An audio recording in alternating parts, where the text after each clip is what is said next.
रानी लक्ष्मीबाई, ये नाम सुनते ही जहन में एक तस्वीर उभरती है ना?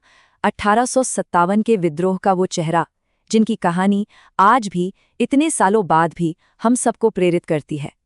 तो आज हम यही समझने की कोशिश करेंगे कि आखिर कैसे एक रानी इतिहास की सबसे दिलेर, सबसे निडर योद्धाओं में से एक बन गई।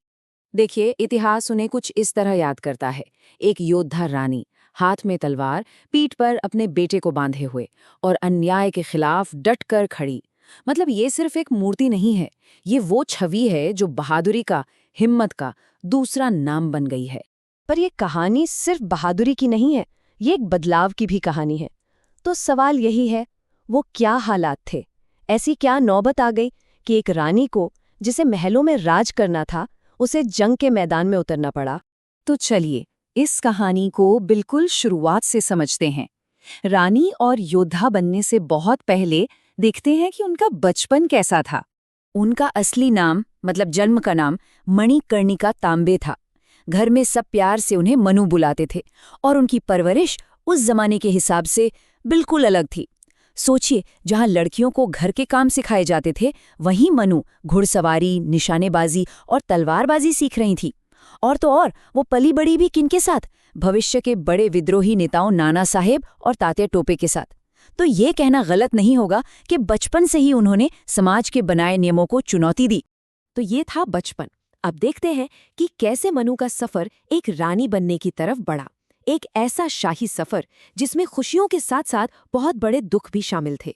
साल था 1842, जब उनकी शादी झांसी के महाराजा गंगाधर राव से हुई और वो बन गई रानी लक्ष्मीबाई। पर किस्मत को शायद कुछ और ही मंजूर था। 1851 में उन्होंने एक बेटे को जन्म दिया, लेकिन सिर्फ 4 महीने बाद ही उसकी दुखद मौत हो गई। इस सदमे से वो उभरी भी नहीं थी कि 1853 में महाराजा भी चल बसे। अब सोचिए, एक के बाद एक इतने बड़े झटके, और झांसी की पूरी जिम्मेदारी उनके कंधों पर आ गई। साथ में थी उनके गोद लिए हुए बेटे दामोदर राव की परवरिश। और बस यहीं से उनके असली संघर्ष की कहानी शुरू होती है। वजह थी अंग्रेजों की एक खास पॉलिसी, एक ऐसी नीति जो उनके और झांसी के बीच दीवार बनकर खड़ी हो गई। इस पॉलिसी का नाम था डॉक्ट्रिन ऑफ लैप्स। अब ये थी क्या चीज? देखिए, इसका नियम बहुत सीधा और बहुत खतरनाक था। अगर किसी राजा का अपना, मतलब सगा बेटा नहीं है, तो उसके मरने के बाद उसका राजपाट सीधे सीधे ब्रिटिश हुकूमत का हो जाएगा। गोद लिए हुए बेटे को वारिस माना ही नहीं जाएगा। तो जाहिर है, ये लक्ष्मीबाई और उनके बेटे दामोदर राव के हक पर एक सीधा हमला था। और हुआ भी वही जिसका डर था। अंग्रेजों ने दामोदर राव को झांसी का वारिस मानने से साफ इनकार कर दिया। इतना ही नहीं, उन्होंने रानी को 60,000 रुपए की सालाना पेंशन का ऑफर दिया और हुक्म सुना दिया कि वो झांसी का किला और महल दोनों खाली कर दें। ये सिर्फ एक राजनीतिक फैसला नहीं था, ये एक रानी का अपमान था, एक माँ के साथ अन्याय था। और यहीं से टकराव की जमीन तैयार हो गई। इसी अन्याय और अपमान के जवाब में रानी लक्ष्मीबाई ने वो ऐतिहासिक शब्द कहे जो आज भी गूंजते हैं, मैं अपनी झांसी नहीं दूंगी। ये सिर्फ कुछ शब्द नहीं थे, ये एक ऐलान था, अंग्रेजी हुकूमत के खिलाफ बगावत की एक दहाड़ थी। अब बात करते हैं उस जंग की, जिसने रानी लक्ष्मीबाई को हमेशा के लिए अमर कर दिया, झांसी की घेराबंदी। पर एक दिलचस्प बात यह है कि कई इतिहासकार उन्हें एक रिलक्टेंट हीरोइन मानते हैं।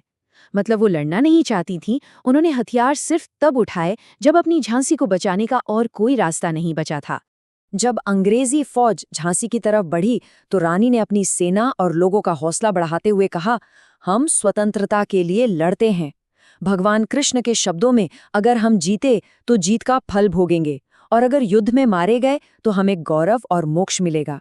उनके इन शब्दों से साफ पता चलता है कि ये लड़ाई उनके लिए सिर्फ झांसी की नहीं थी, बल्कि आज़ादी और धर्म की लड़ाई थी।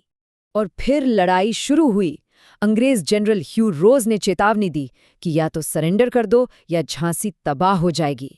पर रानी ने झुकने से इनकार कर दिया। 2 हफ्तों तक झांसी की सेना ने शहर को बचाए रखा, भयंकर बमबारी का सामना किया। लेकिन जब लगा कि अब हार तय है, तो रानी ने एक बहुत ही साहसी कदम उठाया। वो अपने बेटे को लेकर रात के अंधेरे में किले से निकल भागीं। और इस मुश्किल सफर में उनका साथी बना उनका प्यारा घोड़ा बादल। बादल सिर्फ एक जानवर नहीं था, वो उनका हमराज था, जंग में उनका पार्टनर था। कह सकते हैं कि बादल रानी की हिम्मत का ही एक प्रतीक था। रानी की बहादुरी की कहानी तो सब जानते हैं, लेकिन इस जंग की एक मानवीय कीमत भी थी। अब कहानी का रुख मोड़ते हैं और इसे देखते हैं उनके छोटे बेटे दामोदर राव की नज़रों से। ये जो झांसी का किला है ना, ये दामोदर राव का घर हुआ करता था। एक ऐसा घर जिसे छोड़कर उन्हें भागना पड़ा। सोचिए उस बच्चे के बारे में जिसकी सारी यादें इसी जगह से जुड़ी थी। अपनी माँ की शहादत के बाद दामोदर राव की जिंदगी बहुत मुश्किलों में गुजरी। उन्होंने अपनी यादों में एक बहुत ही दर्दनाक बात लिखी है। मुझे वो 2 कंगन बेचने पड़े जो माँ साहेब के थे। मेरे पास उनकी बस वही आखिरी निशानी बची थी और अब वो भी नहीं रही। सोचिए, अपनी माँ की आखिरी याद को भी बेच देना कितनी बड़ी मजबूरी रही होगी। दामोदर राव की कहानी अफसोस की बात है कि इतिहास के पन्नों में कहीं खो गई। उन्हें अपनी 7 लाख रुपए की विरासत कभी वापस नहीं मिली। उन्होंने अपनी पूरी जिंदगी गरीबी में एक छोटी सी पेंशन पर इंदौर में गुजार दी और 1906 में गुमनामी में ही उनकी मौत हो गई। तो ये थी दामोदर राव की कहानी। अब वापस चलते हैं रानी लक्ष्मीबाई की तरफ, उनकी आखिरी लड़ाई पर, और देखते हैं कि कैसे उनकी शहादत ने उन्हें हमेशा हमेशा के लिए एक अमर प्रतीक बना दिया। ये शब्द किसी और के नहीं बल्कि उनके सबसे बड़े दुश्मन अंग्रेज जनरल ह्यू रोज के हैं। उसने लिखा था कि रानी देखने में सुंदर, चालाक और बहुत खूबसूरत थीं और सारे भारतीय नेताओं में सबसे ज्यादा खतरनाक भी। अब जरा सोचिए, दुश्मन भी अगर आपकी तारीफ करने पर मजबूर हो जाए तो आपकी शख्सियत क्या रही होगी। और उनकी ये विरासत आज भी जिंदा है।